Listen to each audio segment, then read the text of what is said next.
بسم اللہ الرحمن الرحیم۔ اللہم صلی علی محمد وعلی آل محمد کما صلیت علی ابراہیم وعلی آل ابراہیم انکا حمید مجید۔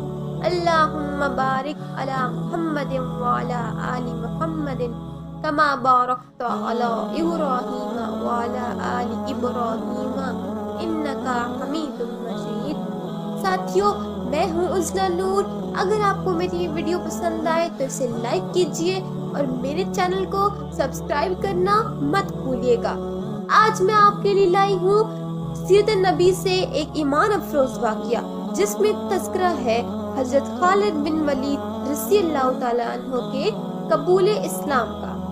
ساتھیوں، حضرت خالد بن ولید رضی اللہ تعالیٰ عنہ نے ایک روز خواب میں دیکھا کہ وہ انتہائی تنگ اور خشک علاقے میں ہے، لیکن پھر اچانک وہاں سے نکل کر سرسبز و شاداب اور بڑے علاقے میں پہنچ گئے۔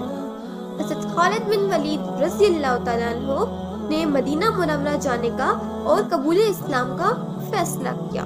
راستے میں ایک آدمی سے انہوں نے ساتھ چلنے کو کہا تو وہ نہ مانا۔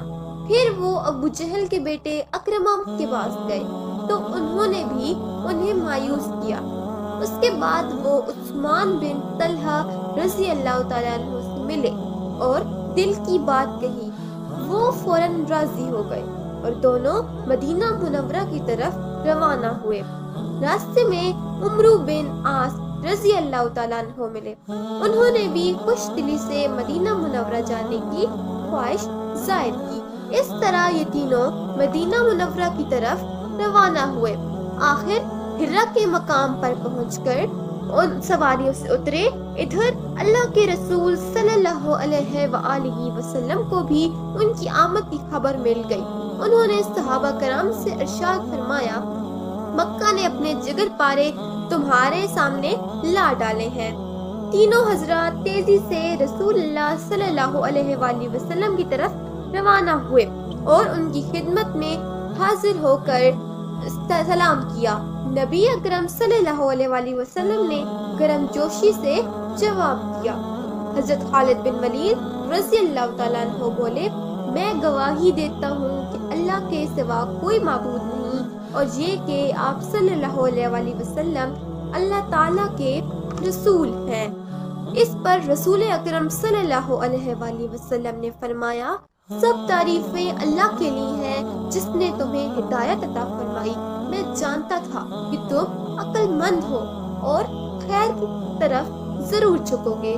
اس طرح عمرو بن عاص رضی اللہ تعالیٰ عنہ اور عثمان بن طلحہ رضی اللہ تعالیٰ عنہ نے بھی اسلام قبول کیا۔